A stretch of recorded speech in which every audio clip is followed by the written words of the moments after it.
राजस्थान के जयपुर में हुए टैंकर ब्लास्ट की घटना में लगातार मरने वालों की संख्या बढ़ती जा रही है। ताजा आंकड़ों के मुताबिक इस घटना में अब तक 14 लोगों की जान चली गई है।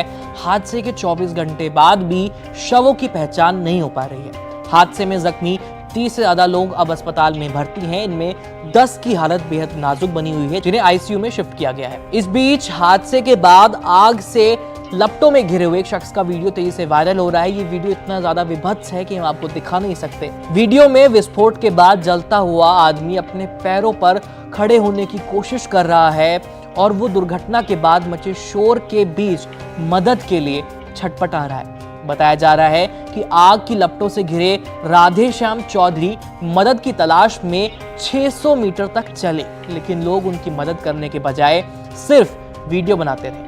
जयपुर में नेशनल बियरिंग्स कंपनी लिमिटेड में एक मोटर मैकेनिक राधेश्याम चौधरी हमेशा की तरह अपनी मोटरसाइकिल पर रिंग रोड के पास अपने घर से निकले थे।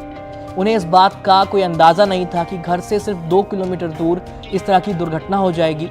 मीडिया रिपोर्ट्स के मुताबिक राधेश्याम के बड़े भाई आखिराम को सुबह 5:50 पर एक अजनबी ने घटना के बारे में बताते हुए जगाया और कहा कि तुरंत हीरापुर बस टर्मिनल पर जाओ, तुम्हारा भाई मुसीबत में है।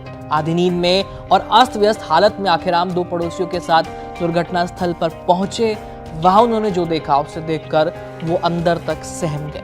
आखिराम ने कहा कि मेरा भाई सड़क पर पड़ा हुआ था। लोगों ने मुझे बताया कि वो धमाके वाली जगह से लगभग 600 मीटर तक जलते हुए पैदल चलकर आगे पहुंचा था। उनका भाई सड़क पर संघर्ष करते हुए मदद के लिए चिल्ला रहा था, लेकिन मदद करने के बजाय ज्यादातर लोगों ने सिर्फ वीडियो बनाए।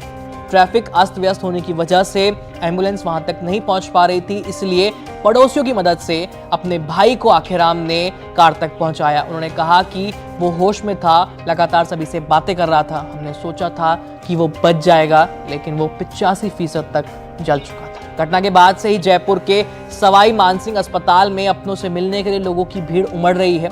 इस दुर्घटना में राजस्थान ही नहीं बल्कि बाकी राज्यों के लोग भी घायल हुए हैं, जिनके परिजन घटना की जानकारी मिलते ही सैकड़ों किलोमीटर का सफर तय करके सवाई मानसिंह अस्पताल पहुंच रहे हैं। टैंकर ब्लास्ट की घटना में ऐसे कई मरीज हैं जिनके परिवारों पर दुखों का पहाड़ टूट पड़ा है। अस्पताल के इमरजेंसी में बने बर्न वार्ड के बाहर ठंड में पूरी रात लोग अपनों से मिलने के इंतजार में बैठे रहे, लेकिन ज्यादातर मरीज गंभीर हैं, जिसके चलते घायलों से मिलने के लिए उनके परिजनों को इजाजत नहीं दी जा रही है।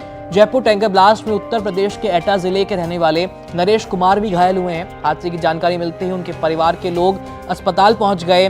नरेश कुमार के परिवार के सदस्य बताते हैं कि नरेश जयपुर में कुछ सालों से कुरियर कंपनी में एक डिलीवरी बॉय का काम कर रहे थे और अपने परिवार का भरण पोषण कर रहे थे।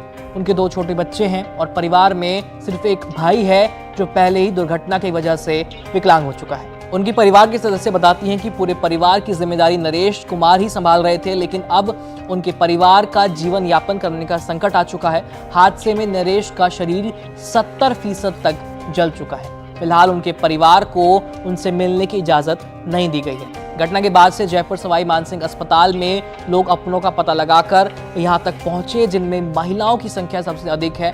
बर्न वार्ड के बाहर परिजन सिर्फ बैठे हैं, उन्हें ना तो अंदर जाने की इजाजत है और वो अपनों को छोड़कर कहीं जा भी नहीं सकते। अब तक की मिली जानकारी के मुताबिक बर्न वार्ड में ऐसे लोग ज्यादा भर्ती हैं जो उस जगह से गुजर रहे थे और अचानक से इस ब्लास्ट के शिकार हो गए।